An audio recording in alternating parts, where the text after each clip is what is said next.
Hello mommies and daddies, I am Pratiksha. I welcome you all to our channel my career motherhood.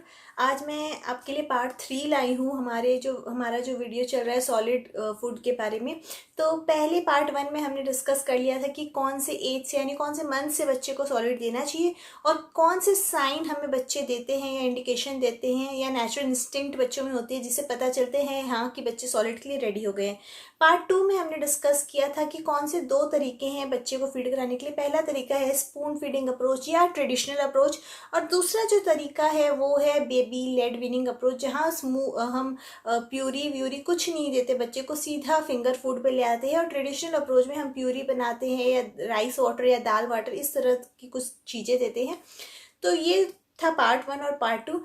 Part 3 है जो आज का video, जिसमें हम डिस्कस करने वाले हैं हमें बच्चे को कितनी मील देनी चाहिए जब हम सॉलिड इंट्रोड्यूस फर्स्ट में करें, दूसरा किस टेक्सचर या कंसिस्टेंसी में देनी चाहिए, क्या क्या फूड देने चाहिए, क्या क्या एलर्जी रिएक्शन या 3 डे रूल के बारे में समझेंगे, हाइजीन मेथड के बारे में समझेंगे। तो जो बेसिकली जो लेफ्ट ओवर रह गया है इस पार्ट का वो आज मैं इस वीडियो में कवर करूँगी।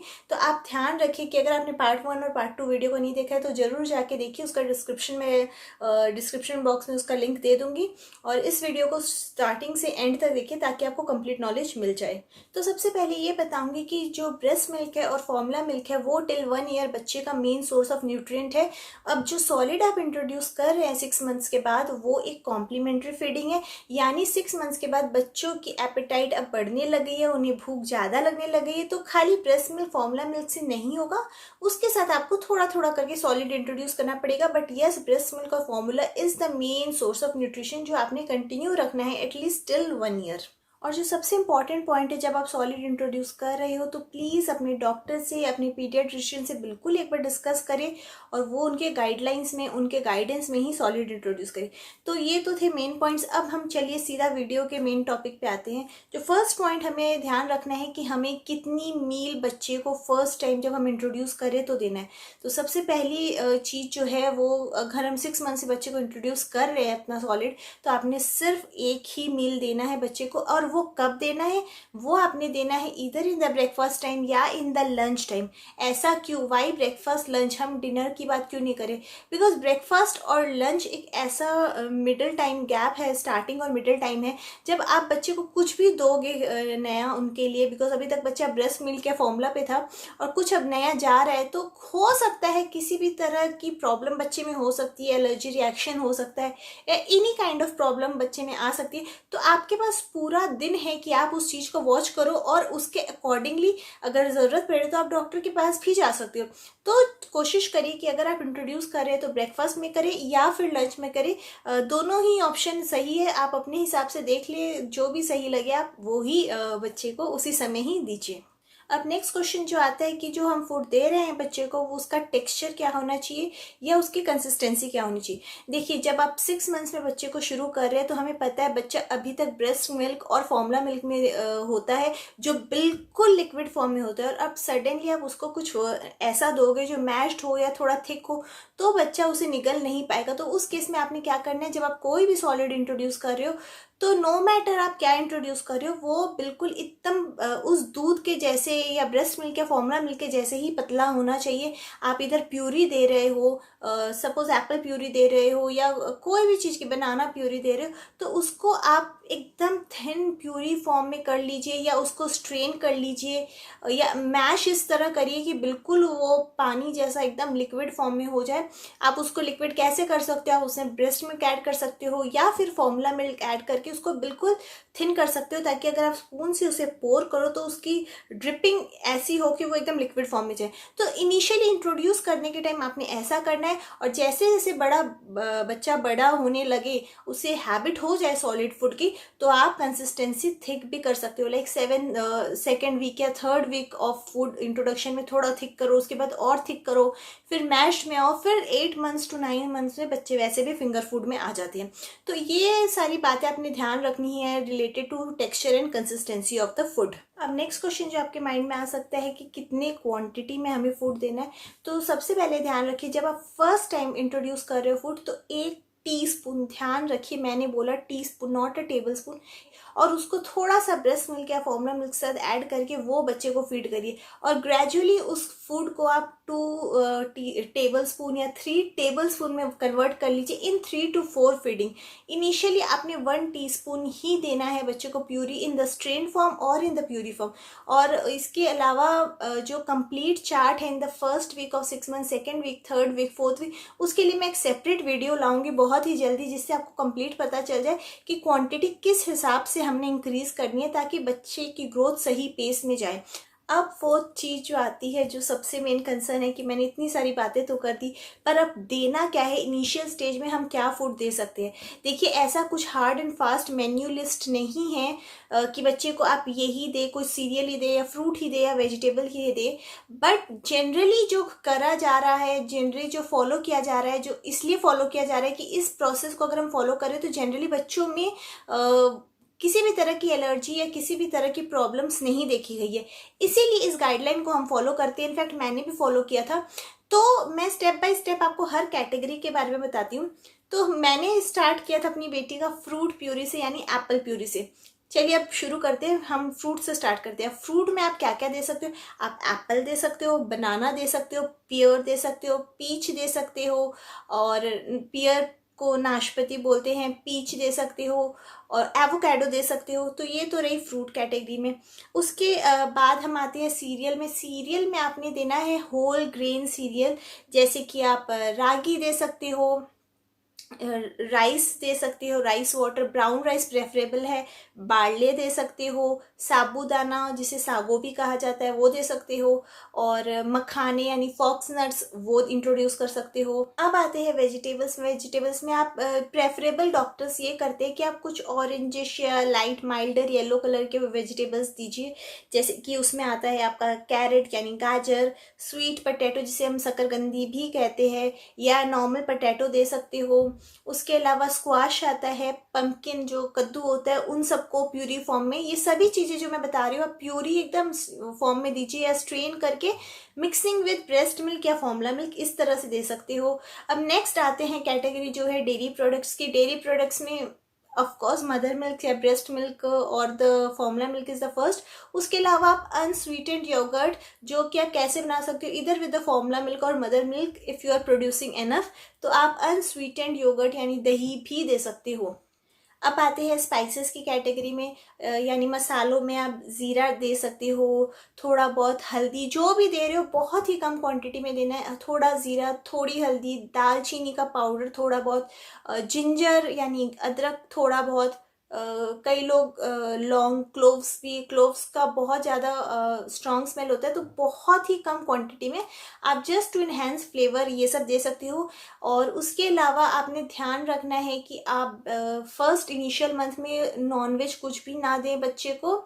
तो और उसके अलावा सॉल्ट नहीं देना है, शुगर नहीं देना है, गुड़ यानी जैगरी नहीं देनी है, और उसके अलावा हनी भी नहीं देना है। तो इस तरह से आप फूड इंट्रोड्यूस कर रहे हो। और ये ध्यान रखिए जो भी आप फूड इंट्रोड्यूस कर रहे हो, एक फूड ही एक ही बार में इंट्रोड्यूस करें। आप फ्रूट से भी स्टार्ट कर सकते हो, वेजिटेबल से भी स्टार्ट कर सकते हो, या कोई सीरियल से भी स्टार्ट कर सकते हो। कोई हार्ड एंड फास्ट रूल नहीं है, बहुत सारे स्टेट है, सब अलग कल्चर है, लेकिन जनरली जो फॉलो किया जाता है, जिस फूड से स्टार्ट किया जाता है, वो इन्हीं सब कैटेगरीज में ही आती है। अब आइए समझते हैं 3 डे रूल को, जो हर एक गाइडलाइन में आपको मिलेगी, आपके डॉक्टर भी बताएंगे। 3 डे रूल क्या होता है कि जब भी आप कोई फूड इंट्रोड्यूस कर रहे हो, इधर फ्रूट या वेजिटेबल या कोई भी सीरियल इंट्रोड्यूस कर रहे हो, तो आपने ध्यान रखना है आप एक ही फूड बच्चे को इंट्रोड्यूस करोगे इनिशियली। जैसे कि मैंने पहले बोला था 6 मंथ्स में, पूरे 6 मंथ, ड्यूरिंग 6 मंथ आपने एक ही मील देनी है बच्चे को, और सबसे पहले आप एक सिंगल फूड ही इंट्रोड्यूस करोगे। सपोज आपने एप्पल प्यूरी इंट्रोड्यूस की, अब एप्पल प्यूरी को आपने 3 दिन लगातार देना है, जो कि first day Apple puree, second day Apple puree, third day Apple puree. 3 दिन इसलिए कहा जाता है क्योंकि अगर किसी भी तरह की रिएक्शन बच्चे को उस खाने से हो रही है, तो वो सेकेंड या थर्ड डे मैक्सिमम तक आपको पता चल जाएगी। आप भले ही राइस वाटर दो, राइस ग्रुएल कहा जाता है, या दाल का पानी दो, या बनाना प्यूरी दो, या कुछ भी दो, 3 दिन आपने एक ही चीज़ कंटिन्यू देनी है। तो उससे आपको पता चलेगा बच्चे उस फूड से एलर्जिक है कि नहीं। अब एलर्जी के साइंस क्या होते हैं, या तो बच्चे में स्किन रैशेज हो जाएंगे, या टमी अपसेट हो जाएगा, किसी भी तरह की कॉलिक इशू हो जाएगी, डायरिया की प्रॉब्लम हो जाएगी, वॉमिटिंग की इशू हो जाएगी। इस तरह के कुछ साइंस आप जनरली यही प्रॉब्लम्स होते हैं, तो इस तरह के कुछ भी साइंस आप देखोगे तो आप समझ जाओगे कि ये कुछ एलर्जी खाने से ही हो रही है। बिकॉज इसके पहले तो बच्चा ब्रेस्ट फीड पे ही था, तो उससे क्या होगा कि आपके माइंड में क्लियर होगा और आप अपने डॉक्टर से भी डिस्कस कर पाओगे कि मैंने बच्चे को ये इंट्रोड्यूस किया था, तो क्या इसके कारण ये प्रॉब्लम हो रही है। तो 3 डे रूल हमें यही बताता है कि अगर बच्चे को किसी खाने से कोई प्रॉब्लम हो रही है तो आपको विद इन 3 डेज उसके एलर्जिक रिएक्शंस दिख जाएंगी। तो ये आपने ज़रूर फॉलो करना है कि एक ही फूड को 3 दिन लगातार देना है। और उसके बाद क्या होगा, जब आप देख रहे हो कि कंटिन्यू कोई फूड आप दे रहे हो और बच्चे को किसी तरह की एलर्जी प्रॉब्लम नहीं है, तो आप बाद में क्या कर सकते हो, अराउंड वीक 3rd या 4th में आप कॉम्बिनेशन ऑफ फूड दे सकते हो। लाइक आपने राइस का पानी अभी तक दिया या दाल का पानी अभी तक देते आए, आपने देखा कि आपने रूल फॉलो किया है और किसी तरह की बच्चे में एलर्जी दिख नहीं रही है, तो आप 4th वीक में क्या करो, कॉम्बिनेशन ऑफ राइस एंड दाल का पानी बच्चे को दो, या कॉम्बिनेशन ऑफ राइस और दाल की प्यूरी बना के दो। अब कुछ पेरेंट्स का कंसर्न होता है कि हम इतना खाना बना रहे हैं तो हमारा लेफ्ट ओवर हो जा रहा है, तो क्या हम वो बच्चे को दे सकते हैं। जी, अगर आप मुझसे पूछोगे तो मैं बिल्कुल इस चीज़ को कंसिडर नहीं करती हूँ, या मैं आपको एडवाइस नहीं करूँगी कि आप लेफ़्ट ओवर फूड को रखें दूसरे दिन या 3-4 घंटे बाद बच्चे को खिलाएं। तो this is completely not preferable, because अभी बच्चे की इम्यूनिटी सिस्टम स्ट्रांग हो रही है आस्ते आस्ते, वो इतना डेवलप नहीं हो गया है कि आप उसे लेफ़्ट ओवर दो। तो मुझसे पूछोगे तो मैं एडवाइस नहीं करूँगी, बट फिर भी कुछ लोग क्या करते हैं कि आइस ट्रे में फ्रूट प्यूरीज को जमा कर, जब वो अच्छे से जम जाए, टाइट हो जाए, तो उन्हें जिपलॉक पैकेट में रेफ्रिजरेट कर देते हैं और नेक्स्ट डे उस फूड को निकाल के थॉ करते हैं, डबल बॉयलर की हेल्प से उन्हें प्यूरी बनाते हैं और बच्चे को फीड कर सकते हैं। ऐसा भी करते हैं बहुत लोग। मैंने ऐसा कभी नहीं किया और ना मैं इस प्रोसेस में बहुत ज़्यादा बिलीव करूँगी तो करती हूँ। तो मैं आपको इस चीज़ के लिए एडवाइस नहीं करूँगी कि आप लेफ़्ट ओवर फूड को बच्चे को दो। आप इधर खुद कंज्यूम कर लो या उसे डिस्कार्ड करो, इट्स अपॉन योर चॉइस, या आप उसे स्टोर करो, but preferably I won't recommend to give left over food to your baby. Next जो इम्पॉर्टेंट क्वेश्चन आता है कि हम बच्चे को पानी दे सकते हैं कि नहीं। जी हाँ, आप 6 मंथ्स के बाद बच्चे को पानी दे सकते हो और 6 मंथ से पहले बिल्कुल नहीं देना चाहिए पानी बच्चे को। ये मैंने अपनी लास्ट कई वीडियोस में भी आपको बताया। 6 मंथ्स के बाद आप बहुत कम क्वांटिटी में पानी दो, बिकॉज अगर आप पानी बच्चे को दोगे तो उसका पेट इतना छोटा सा होता है, उसी से पेट भर जाएगा, तो ब्रेस्ट मिल्क की जो जगह होगी वो ख़त्म हो जाएगी। बच्चा ऑलरेडी फुल है या जो आप सॉलिड दे रहे हो उसके लिए भी जगह नहीं रहेगी। आप पानी दो, बच्चे अगर खा ले तो उसके बाद थोड़ा सा स्पून से बच्चे को दो, या बच्चा डिमांड कर रहा है, बहुत थर्स्टी, आप देख रहे हो अगर फीडिंग ले चुका है बच्चा, उससे उसका नहीं हुआ तो डिमांड करे, तो थोड़ी थोड़ी क्वांटिटी में आप बच्चे को 6 मंथ्स के बाद पानी दो और 1 ईयर के बाद जितना चाहे आप दे सकते हो as per the demand of your child. अब बात करते हैं कुछ हाइजीन फैक्टर की। अब आपका बच्चा सॉलिड इंट्रोड्यूस कर अभी तक ब्रेस्ट फीड पे ही था, तो आपने कुछ हाइजीन प्रैक्टिसेस करने हैं, बिकॉज अब बाहर के यूटेंसिल्स इस प्रोसेस में आ रहे हैं, तो आपने ध्यान रखना है। आप पूरे बच्चे के जो कुकिंग यूटेंसिल्स है या फीडिंग यूटेंसिल्स है उन सबको अच्छे से वॉश करो, स्टेरिलाइज करो। गर्म पानी में आप क्या करो, बड़ा सा कोई पतीला है या बर्तन है, उसमें पानी आरओ या प्योरीफाइड वाटर से ही करना है। आपने अच्छे से बॉईल कर लो आप उसे, और उसमें जो भी यूटेंसिल्स है उसे अच्छे से स्टेरिलाइज करके फिर उन्हीं यूटेंसिल्स में बच्चे का खाना कुक करो या बच्चे को आप फीड करो। तो ये फर्स्ट थिंग है। सेकंड जो इम्पोर्टेंट टॉप थिंग है कि अगर आप बच्चे के कुकिंग में कुछ पानी यूज़ कर रहे हो तो ध्यान रखें आप पानी को पहले बॉईल कर ले, उस बॉइल्ड वाटर को अच्छे से कूल डाउन कर ले और वही पानी बच्चे को पिलाने में भी यूज़ करें और बच्चे के कुकिंग में भी वही पानी यूज़ करें। थर्ड इम्पॉर्टेंट, ये तो थी सारी बातें हाइजीन की। अब कुछ नोट्स है, इंपॉर्टेंट टिप्स जो आपसे शेयर करूँगी। पहला चीज़ है कि अगर आपने बच्चे को खाना इंट्रोड्यूस किया और बच्चा नहीं खा रहा है या सर इधर उधर कर रहा है, तो आपने क्या करना है, आपने ज़बरदस्ती फोर्स नहीं करना है। आप उस प्रोसेस को उसी टाइम छोड़ दो, नेक्स्ट डे वापस ट्राई करो, 3 टाइम्स करो, 4 टाइम्स करो। जनरली ऐसा होता है 10 to 15 टाइम्स बच्चा एक खाने को रिजेक्ट करता है, बट स्लोली एंड स्टेडीली फिर वो खा ही लेता है। बट आपने परजीवियरेंस रखनी है, शांति रखनी है और बार बार ट्राई करना है। बच्चा बिल्कुल एक्सेप्ट करेगा। ये मेरे साथ पर्सनली ही हुआ था। मेरी बेटी बिल्कुल शुरू में खिचड़ी जो मैं बनाती थी नहीं खाती थी, तो मैंने 15 बारी 20 बारी खिलाया, तब वो खाने लगी और उसके बाद उसका वो चीज़ रेगुलर हो गया। तो आपने आराम से पेशेंस रख के ये प्रोसेस को ट्राई करना है। नेक्स्ट चीज़ जो मैं पर्सनली प्रेफर करती हूँ कि आप घर पे बना के ही बच्चे को दे। बहुत सारे बाहर प्रोडक्ट्स आते हैं, सेरेलैक, नेस्टम, मेरे डॉक्टर ने भी एडवाइस किया था, बट टिल डेट मैंने ना अपनी बेबी को कोई फॉर्मूला दिया है, ना कोई सेरेलैक, नेस्टम या कोई भी सीरियल्स बाहर से ला के दिए हैं। सब कुछ मैं आज तक घर पे ही बना के खिला रही हूँ, बिकॉज मेरा मानना है वो बहुत इकोनॉमिकल होते हैं, बहुत ही फ्रेशली मेड होते हैं, फुल ऑफ न्यूट्रिएंट्स होते हैं, बहुत इको फ्रेंडली होते हैं। आपको पता होता है बच्चे में कितना न्यूट्रिशन जा रहा है, कितनी क्वांटिटी में जा रहा है, और आप बहुत ही प्यार से अपने बच्चे के लिए वो बनाते हो, which is the most important thing. तो मैं प्रेफर करती हूँ कि आप होममेड फूड पे ज़्यादा ध्यान दें, ना कि पैकेज्ड फूड पे। नेक्स्ट इंपॉर्टेंट पॉइंट ये है कि जो भी आप फूड बना के बच्चे को दे रहे हो उसका टेम्परेचर बिल्कुल चेक करें बच्चे के मुंह में डालने से पहले। आप अपने रिस्ट में कुछ भी ड्रॉप डाल के देख ली कि वो बहुत ज़्यादा गर्म तो नहीं है, बिकॉज बच्चे का माउथ एरिया बहुत डेलिकेट होता है। तो आपने कुछ भी देना है तो पहले उसका टेम्परेचर चेक करिए, फिर ही बच्चे के मुंह में वो खाना डालिए। नेक्स्ट इंपॉर्टेंट चीज़ है, जब भी आप सॉलिड इंट्रोड्यूस कर रहे हो, जो मैंने अपने पार्ट 1 में भी बताया था कि जब बच्चा सीधा बैठने लग जाए तभी आपने सॉलिड इंट्रोड्यूस करना है। तो जब भी आप अपने बच्चे को फीड करा रहे हो, first time, second time, third time, तो ध्यान रखें बच्चे को अपराइट पोजीशन में पूरा स्ट्रेट बिठाइए और फिर ही उसके मुंह में खाना डालिए। तो ये एक पॉइंट है। उसके अलावा एक पॉइंट ये है कि बच्चे को, कई लोग मैंने देखा है क्या करते हैं, जो बॉटल्स होते हैं उसके जो निप्पल होते हैं उसको ऊपर से काट देते हैं और उससे फीड कराते हैं। जी नहीं, प्लीज़ प्लीज़ प्लीज़ ऐसा मत करिए। इससे आपको आइडिया नहीं लगता कि बच्चे के अंदर कितनी क्वांटिटी जा रही है, बहुत ज़्यादा प्रॉब्लम हो सकती है आगे। ये बिल्कुल सही प्रोसेस नहीं है फीड कराने का कि आप बॉटल के निप्पल को काट कर ऊपर से प्रेस करके करा रहे हैं, बिल्कुल सही नहीं है। उस तरह से बच्चे को सॉलिड इंट्रोड्यूस ना करें। नेक्स्ट पॉइंट ये है कि अगर बच्चा इग्नोर कर रहा है, खाना आप खिला रहे हो और वो सर इधर उधर कर रहा है या आपको लग रहा है उसका पेट भर गया, तो उसे ज़बरदस्ती ना खिलाइए, छोड़ दीजिए वहीं।